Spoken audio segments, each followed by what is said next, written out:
پاکستان کے ممتاز جوہری سائنسدان ڈاکٹر عبدالقدیر خان کی جانب سے سابق فوجی صدر پرویز مشرف کے دور میں جوہری پھیلاؤ میں ملوث ہونے کے اعتراف کے بعد انہیں جس غیر اعلانیہ نظر بندی کا سامنا تھا، وہ اس کے خاتمے کا انتظار کرتے کرتے اپنے آخری سفر پر روانہ ہو گئے۔ جس نظر بندی کا آغاز 2004 میں ہوا تھا، وہ 2009 میں اسلام آباد ہائی کورٹ کے حکم پر ختم ہوئی، لیکن اس کے باوجود ڈاکٹر عبدالقدیر اپنی مرضی سے لوگوں سے ملنے اور ایک آزاد زندگی گزارنے جیسے بنیادی انسانی حقوق کے حصول کے لیے مرتے دم تک عدالتوں سے ریلیف کے منتظر ہی رہے۔ اس غیر اعلانیہ نظر بندی کے خلاف ڈاکٹر خان نے مختلف اعلیٰ عدالتوں میں درخواستیں دائر کیں۔ آخری درخواست پاکستان کی سب سے بڑی عدالت سپریم کورٹ میں 2 سال قبل یعنی سن 2019 میں دائر کی گئی تھی، جس پر نہ تو کوئی فیصلہ ہوا اور نہ ہی ان کے وکلاء کو سیکیورٹی کے نام پر ان سے ملنے کی اجازت دی گئی۔ درخواست گزار ڈاکٹر عبدالقدیر خان کے وکلاء شیخ احسن الدین اور توفیق آصف کے مطابق جب سے سپریم کورٹ میں درخواست دائر ہوئی ہے، اس وقت سے اب تک اس کی صرف 5 سماعتیں ہوئی ہیں، جبکہ پہلی سماعت درخواست دائر کرنے کے 9 ماہ بعد ہوئی تھی۔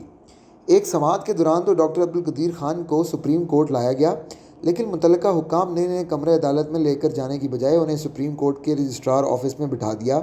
اور پھر وہیں سے ہی انہی کے گھر منتقل کر دیا گیا۔ جسٹس مشیر عالم کی سربراہی میں سپریم کورٹ نے اس درخواست کی سماعت کی تھی اور درخواست گزار کے وکلاء نے عدالت سے درخواست کی تھی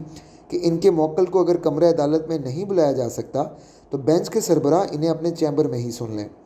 تاہم عدالت نے ان کی استدعا پر کوئی رد عمل نہیں دیا۔ عدالت نے بہرحال اس وقت کے اٹارنی جنرل انور منصور خان کو ہدایت کی تھی کہ وہ ڈاکٹر عبدالقدیر خان سے ان کے گھر پر جا کر ملاقات کر کے آئیں اور ان سے پوچھیں کہ انہیں کن مشکلات کا سامنا ہے۔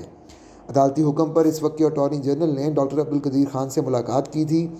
جبکہ عدالت نے 24 جون سن 2020 کو ڈاکٹر عبدالقدیر خان کے وکلاء کی اپنے موکل کے ساتھ ملاقات کرنے کی اجازت دی۔ لیکن درخواست گزار کی ان کے وکلاء سے ملاقاتیں یہ کہہ کر نہیں کروائی گئیں کیونکہ اس عرصے کے دوران سپریم کورٹ کے ایک ریٹائرڈ جج کا انتقال ہو گیا تھا۔ اس سے ایسے حالات میں درخواست گزار کی ان کے وکلاء سے ملاقات کروانا ممکن نہیں تھا۔ سماعت کے دوران ڈاکٹر عبدالقدیر خان کے وکلاء نے اپنے موکل کے گھر کی تصویر کشی کرتے ہوئے کہا کہ جس جگہ ان کے موکل کو سیکیورٹی کے نام پر قید تنہائی میں رکھا گیا ہے، اس علاقے سے بہت کم لوگوں کو گزرنے کی اجازت دی جاتی ہے۔ انہوں نے کہا کہ اگر کوئی وہاں سے 2 بار گزر جائے تو وہاں پر موجود سیکیورٹی کے اہلکار اسے پکڑ لیتے ہیں اور اس سے تفتیش شروع کر دیتے ہیں کہ وہ کس مقصد کے لیے ادھر آئے ہیں۔ ان کا کہنا تھا کہ ان کے موکل کی عمر 85 سال سے زیادہ ہے اور اس عمر میں انہیں اپنے رشتہ داروں اور دوستوں سے ملنے کی ضرورت ہے، لیکن انہیں ایسا کرنے کی اجازت نہیں دی گئی۔ ڈاکٹر عبدالقدیر خان کے وکلاء کے مطابق تقریباً 1 سال کے بعد ان کی درخواست دوبارہ سماعت کے لیے مقرر کی گئی۔ جسٹس عمر عطیہ بندیال کی سربراہی میں سپریم کورٹ کے 3 رکنی بینچ نے اس درخواست کی چوتھی سماعت کے دوران متعلقہ حکام سے ڈاکٹر عبدالقدیر خان سے گزشتہ 7 سال کے دوران ہونے والی ملاقاتوں کا ریکارڈ طلب کیا تھا، لیکن متعلقہ حکام کی طرف سے ایسا کوئی ریکارڈ عدالت میں پیش نہیں کیا گیا۔ درخواست گزار یعنی عبدالقدیر خان کے وکلاء کی طرف سے ذمہ داروں کے خلاف عدالتی حکم پر عمل درآمد نہ کرنے پر سخت کارروائی کا مطالبہ کیا گیا، لیکن عدالت نے متعلقہ حکام کو 1 ماہ میں 2 بار رپورٹ پیش کرنے کا حکم دیا۔ اس درخواست کی 5ویں سماعت جو کہ آخری ثابت ہوئی کے دوران جب درخواست گزار یعنی عبدالقدیر خان کی صحت کا ذکر ہوا تو ان کے وکلاء کا کہنا تھا کہ ڈاکٹر عبدالقدیر خان جو کہ کرونا کا شکار تھے، صحت یاب ہو کر گھر واپس چلے گئے ہیں۔ اس پر بینچ کے سربراہ عمر عطیہ بندیال کا کہنا تھا کہ بہت کم ایسے لوگ ہوتے ہیں جو وینٹیلیٹر لگنے کے باوجود صحت یاب ہو کر گھروں کو لوٹتے ہیں۔ اس پر درخواست گزار کے وکلاء کا کہنا تھا کہ یہ سب عوام کی دعاؤں کی وجہ سے ہوا۔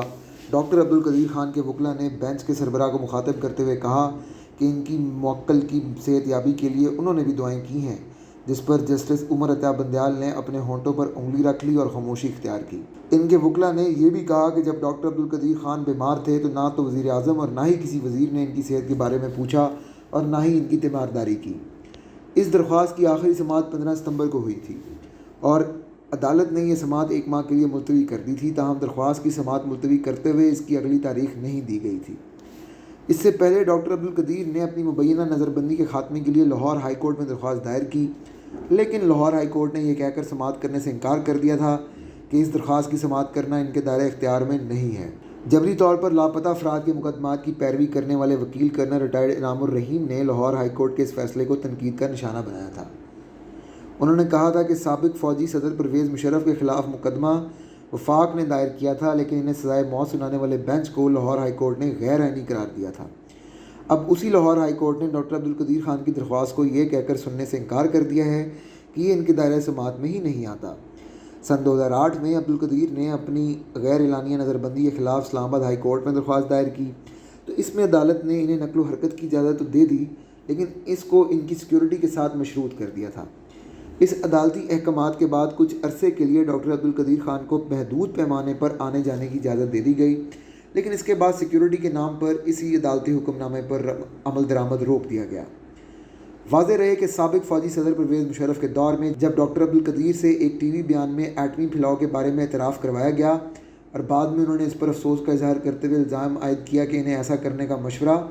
سابق وزیر اعظم چودھری شجاعت حسین اور سابق وزیر قانون ایس ایم ظفر نے دیا تھا۔ انہوں نے کہا تھا کہ اس مشورے میں ان دونوں کا کہنا تھا کہ اس بیان کے بعد ان کے لیے کوئی پریشانی نہیں ہوگی اور وہ باقی زندگی آرام سے گزاریں گے، لیکن ایسا نہیں ہوا، اور جو ہی سرکاری ٹی وی پر ان کا اعترافی بیان ختم ہوا تو ڈاکٹر عبدالقدیر کے بقول کچھ لوگ زبردستی انہیں اٹھا کر اپنے ساتھ نامعلوم مقام پر لے گئے۔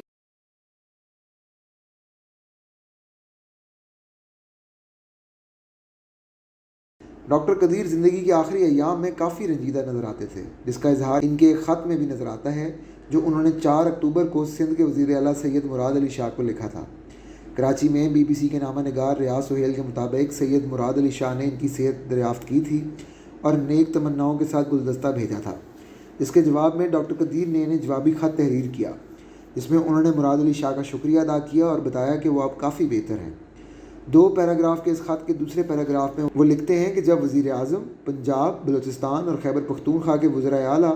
میری وفات کی گڈ نیوز سننے کے منتظر ہیں، میرے صوبے اور شہر کے وزیر اعلیٰ نے مجھے اس مشکل حالات میں یاد کیا۔